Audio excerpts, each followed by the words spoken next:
जय श्री कृष्णा। प्रिय दर्शकों, भाइयों और बहनों, अष्ट चर्चा में आपका स्वागत है। मेरा आपको सादर नमस्कार। इस वीडियो में हम चर्चा करेंगे जो कन्या लग्न के व्यक्ति हैं उनका जुलाई माह कैसा गुजरेगा। एक संक्षिप्त पर चर्चा करेंगे। यदि आप कन्या लग्न के व्यक्ति हैं तो ये वीडियो आपके लिए है। ये प्रथम भाव में 6 नंबर लिखा, अर्थात ये कन्या लग्न की कुंडली को इंडिकेट करता है और 1 जुलाई को जो गोचरीय परिस्थिति है वो आपकी कुंडली पे दिखाया हुआ है। इस माह में जो महत्वपूर्ण गोचरीय परिवर्तन है उसको डिस्प्ले किया हुआ है। आपके लग्नेश होते हैं बुध देवता, जो कि गोचर में महत्वपूर्ण स्थिति बनाए हुए हैं। 11वें भाव पे आपके गोचर कर रहे हैं कर्क राशि में, और 7 तारीख को आ जाएंगे 10वें भाव पे। 22 जून को ही बुध देवता वक्री हो चुके हैं, तो वक्री अवस्था में गोचर कर रहे हैं 11वें भाव पे, और वक्री अवस्था में ही 7 तारीख को आएंगे मिथुन राशि में और फिर मार्गी हो जाएंगे 24 तारीख को। तो इस तरह से बुध देवता का गोचर का परिवर्तन है। बुध देवता आपके लग्नेश हैं तो आपके लिए सिग्निफिकेंट हो गए, महत्वपूर्ण हो गए। अब बुध देवता 7 तारीख से पहले 11वें भाव पे हैं, तो 11वें भाव से संबंधित यदि आप किसी नेटवर्किंग संस्थान से हैं तो वहाँ डिजिटल कम्युनिकेशन का बहुत महत्व होता है। अब इस समय कोई पेंडिंग जो आपका कम्युनिकेशन है और आपको जरूरत है वहाँ पे संवाद की, तो आप जरूर ट्राई करें, बुध देवता आपको सफल करेंगे। और 7 तारीख को फिर जब आपके कर्म क्षेत्र पे आ जाएंगे अपनी ही राशि में, स्वराशि में, तो भद्र नामक पंच महापुरुष योग बनाएंगे और अच्छा रिजल्ट देंगे आप। और यहाँ गोचर करते हुए बुध देवता आप ध्यान रखें कि आपका कोई भी संवाद से संबंधित काम छूटा हुआ हो, कर्म क्षेत्र पे गोचर कर रहे हैं, कर्म से संबंधित बात रुकी हुई हो, तो आप वहाँ जरूर ट्राई करें। जैसे किसी दोस्त के साथ आपका संवाद रुक गया, वो दोस्त आपके लिए महत्वपूर्ण है कर्म की दृष्टि से, तो आप जरूर उसको रिवाइव करने की कोशिश कीजिए, उस संबंध को बनाने की कोशिश कीजिए, फिर से आपको बुध देवता सफलता दे देंगे। और यदि मान लीजिए आपने किसी जगह पे कोई निगोशिएशंस किया था, मीटिंग्स की थी, कुछ प्लानिंग किया था, तो वहाँ पे आपका वो काम पेंडिंग हो गया, तो वहाँ ट्राई करें आप। इस समय आपको सफलता बुध देवता दिलाएंगे। और चूंकि 10वां भाव कम्युनिकेशन का ही है, तो कम्युनिकेशन से संबंधित जो भी बात है जो स्टैग्नेंट है, रुक गया है, स्थिर हो गया है, उसको आप फिर से गतिमान करें, आपको बुध देवता सफलता देंगे। और बुध देवता जब तक वक्री हैं तो आप सारे डिसीजंस बहुत सोच समझ के लें, जल्दीबाजी में निर्णय ना लें, सोच समझ के समय देते हुए अपने निर्णय को लोगों से विचार विमर्श कर करके आप निर्णय लें, ताकि कोई भी आपसे गलती ना हो। क्योंकि बुध देवता वक्री हैं, इस तरह की सावधानी आपको बरतनी है।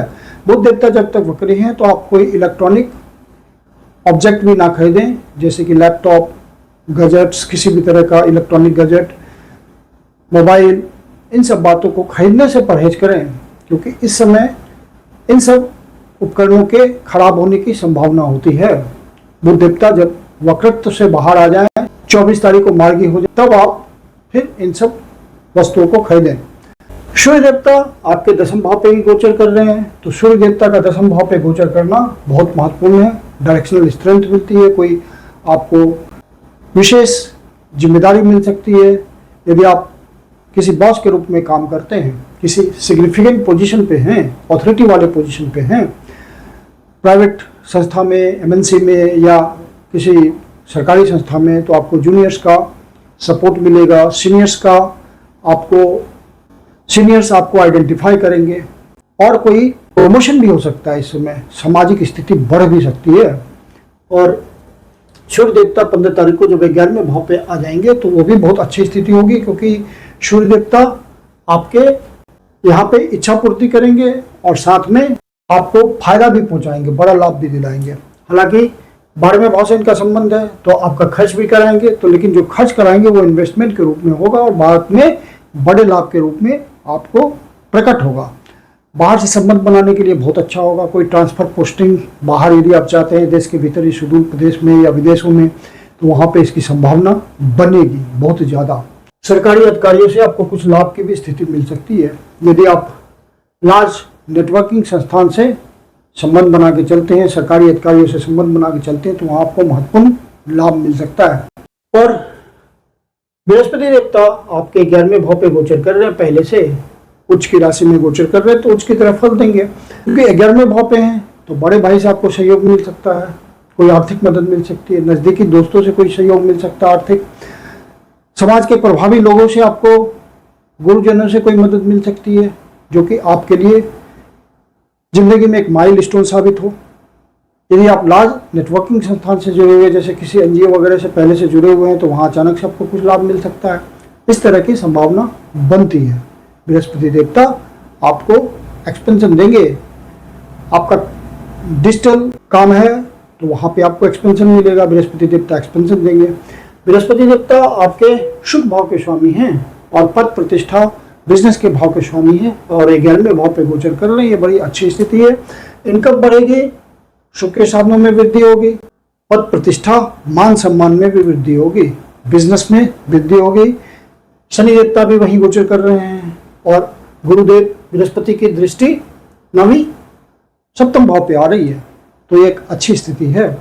विवाह वगैरह के लिए भी ये समय होगा। यदि आप अवॉइड चल रहे हैं तो इस समय आपको सुटेबल मैच मिल सकता है।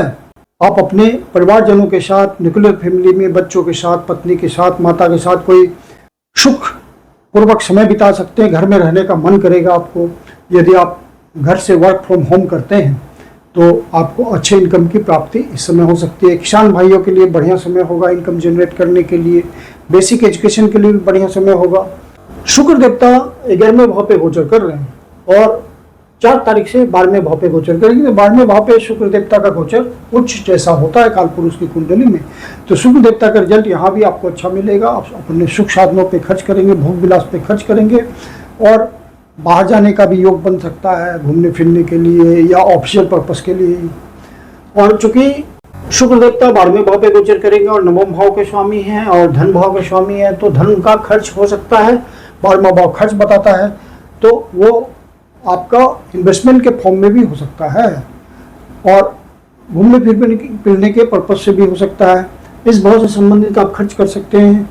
दूसरा भाव आपके वाणी का होता है, फूड हैबिट्स का होता है, पहनने ओढ़ने का होता है।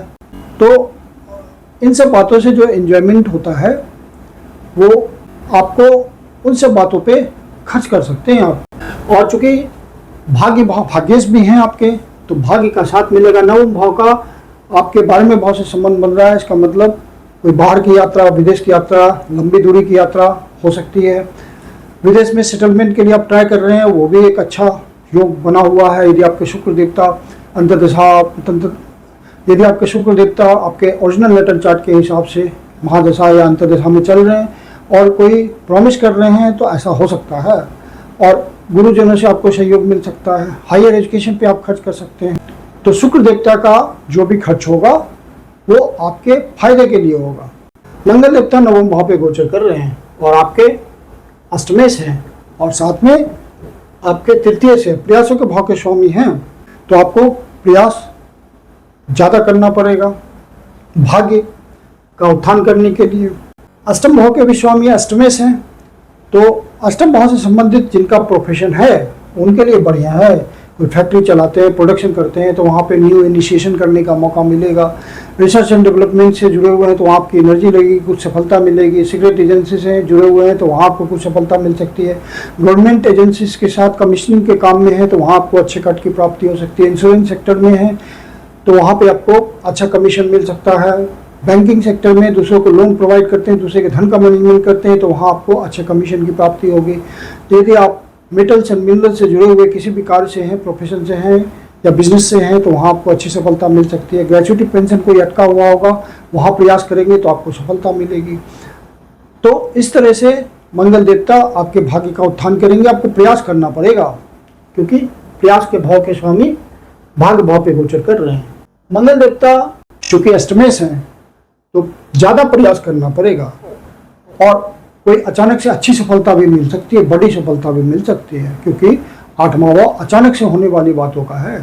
ओकल्ट साइंस के क्षेत्र में है तो वहाँ भी आपको ज़्यादा अभिरुचि होगी, इन सब बातों पे मेहनत करेंगे, प्रोफेशन भी बढ़ेगा। शनि देवता 27 तारीख से वक्री होंगे तो आपके रुके हुए काम को पूरा कराएंगे, पद प्रतिष्ठा में वृद्धि करेंगे, बिजनेस में आपको आगे बढ़ाएंगे, पब्लिक इंटरेक्शन मजबूत करेंगे। और राहु देवता पहले से छठे भाव पे गोचर कर रहे हैं जो कि अच्छा गोचर है। केतु देवता 12वें भाव पे गोचर कर रहे हैं जो कि अच्छा गोचर है। कुल मिला के स्थिति बहुत अच्छी है, आपके फेवर में है। गोचर आपको रिजल्ट देने वाला है, बढ़िया। अब चंद्र देवता जब छठे भाव, 8वें भाव, 12वें भाव पे गोचर करते हैं तो उन दिनों आप ध्यान रखें। चंद्र देवता आपके कुंभ राशि पे गोचर कर रहे हैं 4-5 तारीख को, फिर 31 तारीख को। तो इन दिनों आप अनावश्यक किसी से वाद विवाद में ना उलझें, कोर्ट कचहरी के मामले में ना फंसें। और सीनियर सिटीजन है तो अपने स्वास्थ्य का ध्यान रखें, मेडिकेशन, योगा, एक्सरसाइज, इन सब बातों के थ्रू अपने आप को फिट रखें। फिर चंद्र देवता 8वें भाव पे गोचर कर रहे हैं मेष राशि में 8, 9, 10 तारीख को। तो इन दिनों कोई निगेटिव न्यूज मिल सकता है, मन दुखी हो सकता है। यदि ऐसा महसूस हो तो शिव जी के मंदिर में जाकर शिवलिंग का दूध से जल से अभिषेक करें, ओम नमः शिवाय का जाप करें, शिव जी आपकी पीड़ा हर लेंगे। या विष्णु सहस्त्रनाम का पाठ करें। और चंद्र देवता जब 12वें भाव पे गोचर करते हैं तो ये आध्यात्मिक उन्नति के लिए भी बढ़िया समय होगा। और ये दिन होंगे आपके 16, 17 और 18 तारीख। आपका खर्चा भी अनियंत्रित हो सकता है इन दिनों, अपने बजट का ध्यान रखें। मैं कुंडल शर्मा आप लोग का हार्दिक स्वागत करता हूं। यदि आपके जीवन की कोई समस्या है, ज्योतिष के माध्यम से समाधान चाहते हैं तो पर्सनल कंसल्टेशन ले सकते हैं। मेरी अपनी कंसल्टेशन शुल्क होती है। कंसल्टेशन की आप बुकिंग कर सकते हैं। बुकिंग के लिए व्हाट्सएप नंबर है 9212224958। धन्यवाद।